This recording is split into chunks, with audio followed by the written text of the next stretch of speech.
Hello, Richard Saunders. Welcome to YouTube.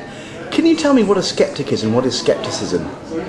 Well, in my case, a sceptic is someone who investigates claims of the paranormal and the supernatural with an open mind, I must stress, but with a very scientific outlook and a critical mind. In other words, we simply don't accept things because people just say it's true or they think it's true. People think all sorts of things are true. So we try to test things whenever possible, but the tests are very strict. So from a point of view, that's what my skepticism is all about. So what's the difference between a cynic and a skeptic?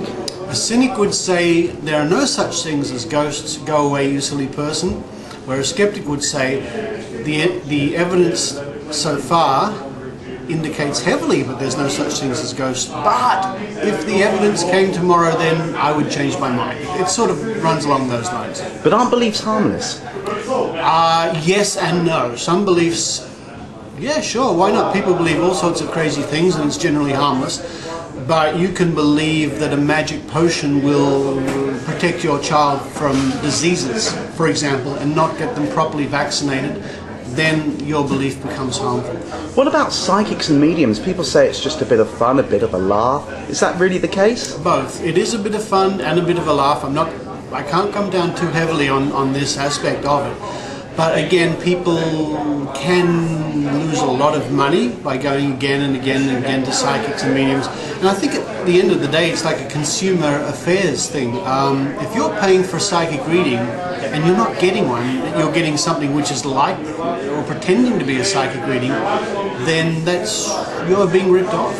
And briefly, how did you get into skepticism? Curiosity. When I was younger, I really wanted to know about UFOs and monsters and Bigfoots and spoon bending.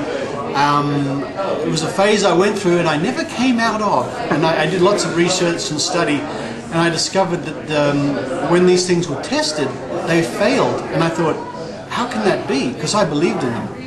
A lot of people take the attitude that if they're tested and failed, it doesn't mean that they don't work, it means the tests were wrong.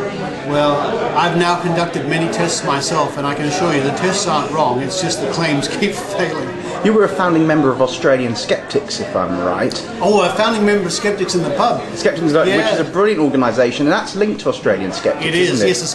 The Australian Skeptics have been around since 1981, so a long time before I was involved. But I kicked off this Skeptics in the Pub about 5 years ago, and it's very successful. And what can one expect at a meeting? Lots of this, lots of laughs, and lots of spoon bending. And very briefly, I know you can't say much on it, but you were the evil judge on The One, weren't you? What was it like doing The One? I thought I was the open-minded one, in fact. It was great. It was a lot of hard work, a bit stressful at times, long days in the studio. But at the end of the day, it was a lot of fun, and I really enjoyed it. And I hope there'll be another series. And you do podcasts, don't you?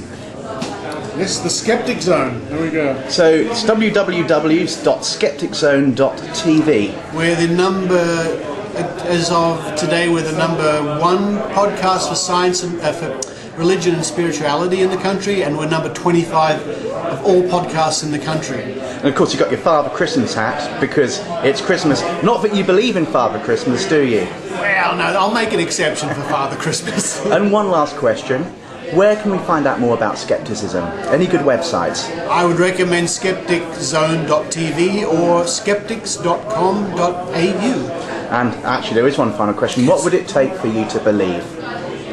Good, repeatable, solid evidence. Simple as that. A once-off occurrence is interesting, but I always have to keep in the back of my mind that I can be fooled like anybody else. So if something is real, it will survive repeated testings and examination. Richard Saunders, thanks so much. Thank you.